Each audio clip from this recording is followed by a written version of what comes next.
kabar semuanya? Saya berharap kita semua berada dalam keadaan yang sehat. Bagaimana perjalanannya hari ini Pak Greg?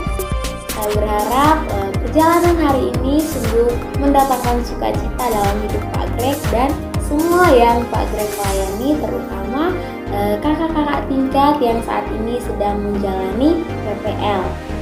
Baiklah, pada kesempatan ini saya akan menjawab beberapa pertanyaan seputar psikologi sebagai tugas dari mata kuliah psikologi umum. Baik, saya akan langsung menjawab pertanyaan yang pertama. Pertanyaan yang pertama, manusia dipengaruhi oleh faktor intern dan faktor ekstern. Jelaskan. Untuk menjawab pertanyaan ini, alangkah baiknya kita mengetahui apa yang dimaksud dengan faktor intern dan faktor ekstern. Faktor intern adalah segala sesuatu yang menyangkut kondisi fisik atau biologis manusia. Sedangkan faktor ekstern berupa faktor luar yang tercipta dari relasi sosial seorang manusia. Kedua faktor ini sangat berpengaruh dalam kehidupan manusia, terutama soal pembentukan kepribadian. Faktor intern dan faktor ekstern mempunyai peran yang sama pentingnya. Sebagai contoh, karena pengaruh genetis, seorang anak akan mengikuti perilaku orang tua, atau seseorang yang menderita penyakit atau kelainan otak seperti Alzheimer, dia akan tumbuh menjadi seorang manusia yang tidak normal atau tidak seperti biasanya. Contohnya dia melupakan banyak hal, bahkan bisa melupakan orang-orang terdekat.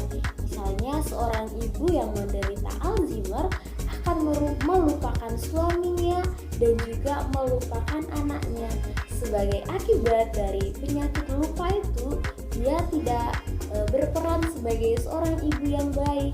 Dia melupakan tanggung jawabnya sebagai seorang ibu karena dia lupa kalau dia memiliki seorang suami atau memiliki seorang anak.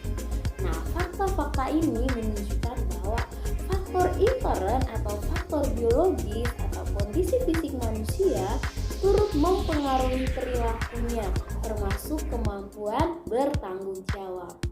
Sementara itu, dari sudut pandang psikologi sosial, dinamika emosi manusia banyak dipengaruhi oleh interaksinya dengan orang luar. Misalnya, ketika ia mengalami ketakutan, kecemasan, atau hal-hal lain. Fakta ini menunjukkan bahwa perilaku manusia adalah reaksi dari aksi sosial. Misalnya seorang anak yang menangis karena kehilangan ibunya atau karena ibunya meninggal. Nah, perasaan sedih yang dia alami lahir karena ia pernah berelasi atau berhubungan dengan ibunya.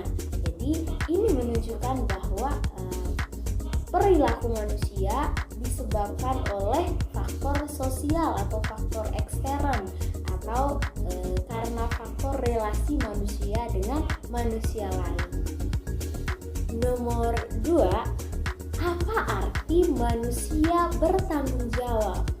Jelaskan indikator manusia bertanggung jawab. Nah, di sini kita akan melihat bersama apa itu tanggung jawab sebenarnya. Definisi tanggung jawab adalah kehendak bebas mendengarkan dan melakukan aturan sosial yang berkaitan dengan pembelajaran serta menanggung konsekuensi perbuatan yang dilakukan. Dengan kata lain, siapapun yang bertanggung jawab berarti dia adalah seorang pribadi yang dengan maksimal merencanakan aksi untuk mendapatkan hasil terbaik, lalu melaksanakan aksi itu yang pastinya mendatangkan konsekuensi, serta yang paling akhir adalah dia mengevaluasi hasil dari aksinya demi perkembangan jati diri selanjutnya. Melalui pengertian ini kita bisa melihat ada 3 indikator seseorang dikatakan pertama adalah perencanaan, yang kedua adalah pelaksanaan, dan yang ketiga adalah evaluasi. Ketika seorang manusia hanya mampu merencanakan tapi tidak mampu melaksanakan, dia tidak bisa dikatakan sebagai seorang manusia yang bertanggung jawab. Sebagai contoh, misalnya seorang mahasiswa yang mempunyai planning atau mempunyai rencana akan menyelesaikan studi selama 3,5 tahun.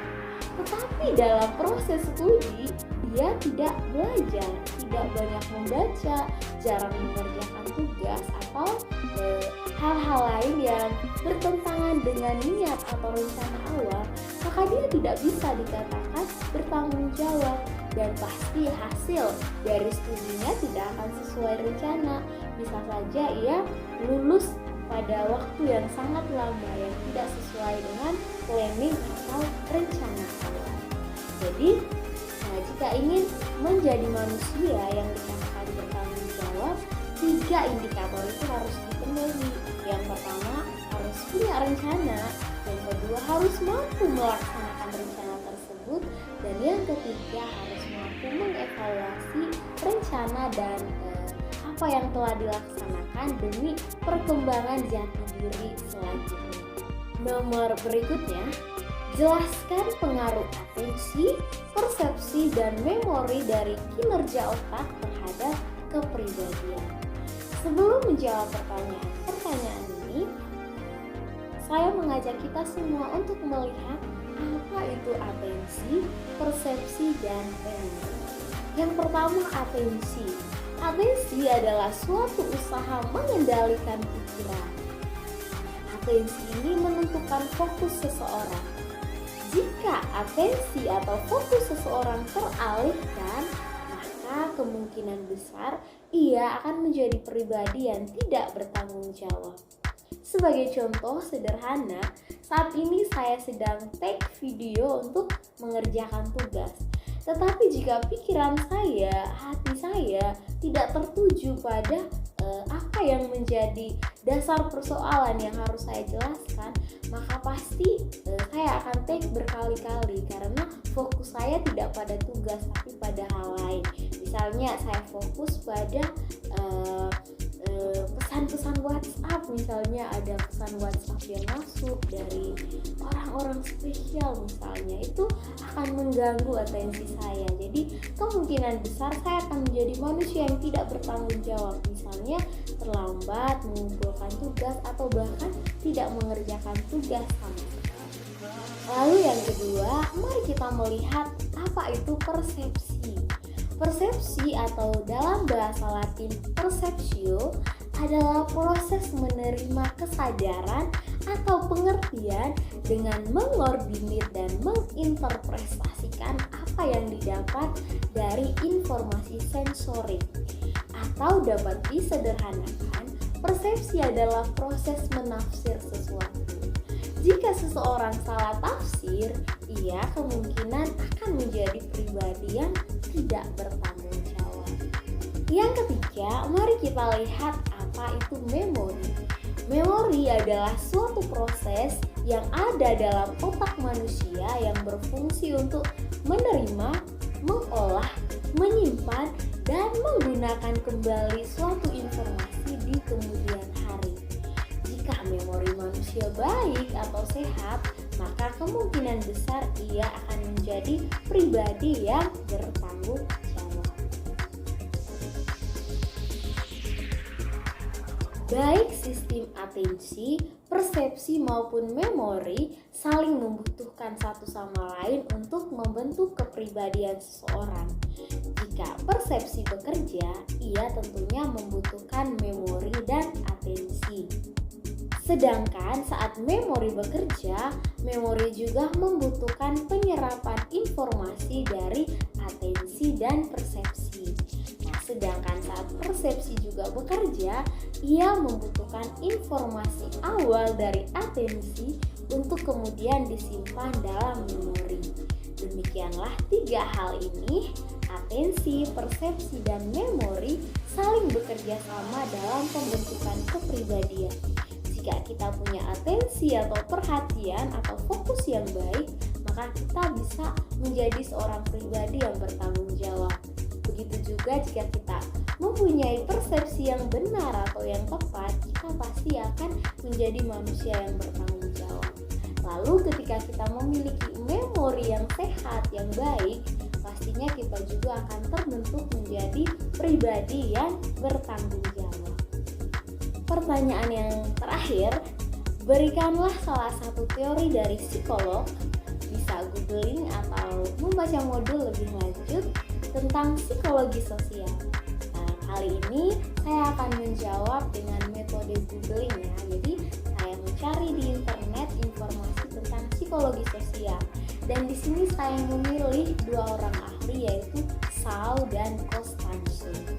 Menurut mereka, Saul dan Costanzo, definisi psikologi sosial itu adalah ilmu pengetahuan yang mempelajari tentang tingkah laku individu yang merupakan hasil dari rangsangan sosial. Seperti apa penerapan atau contoh dari definisi psikologi menurut Saul dan Costanzo? Kita lihat bersama contohnya. Teori Saul dan Costanzo menjelaskan bahwa apa yang dilakukan oleh manusia merupakan hasil rangsangan atau stimulus sosial yang diterimanya. Sebagai contoh, seorang anak yang hidup dalam keluarga yang menerapkan aturan disiplin akan terbentuk menjadi pribadi yang disiplin juga. Misalnya, bangun tepat waktu di pagi hari, dan juga menyediakan waktu yang cukup untuk belajar dan lain sebagainya. Atau contoh yang lain, ketika seorang anak sejak kecil ditanamkan sikap yang baik dalam keluarga, contohnya adalah berdoa sebelum bangun tidur atau sebelum beraktivitas, dan juga berdoa sebelum istirahat malam. Dalam pertumbuhan selanjutnya, anak ini akan merasa ada yang kurang jika dia belum berdoa. Itu karena sejak kecil dia sudah diberi rangsangan untuk berdoa secara terus-menerus. Dia menganggap bahwa doa itu adalah sesuatu hal yang harus dilakukan karena memang dari kecil dia diberi rangsangan demikian. Baiklah, itu saja yang bisa saya jelaskan dari beberapa pertanyaan yang diajukan sebagai tugas kedua dari mata kuliah psikologi umum. Saya mohon maaf bila apa yang saya jelaskan kurang berkenan atau mungkin keliru. Saya mohon kritikan dan saran terutama dari Pak Greg dan juga dari teman-teman sekalian. Salam sehat untuk kita semua dan semoga damai Tuhan selalu membawa sukacita dalam hidup kita. Shalom, Tuhan memberkati.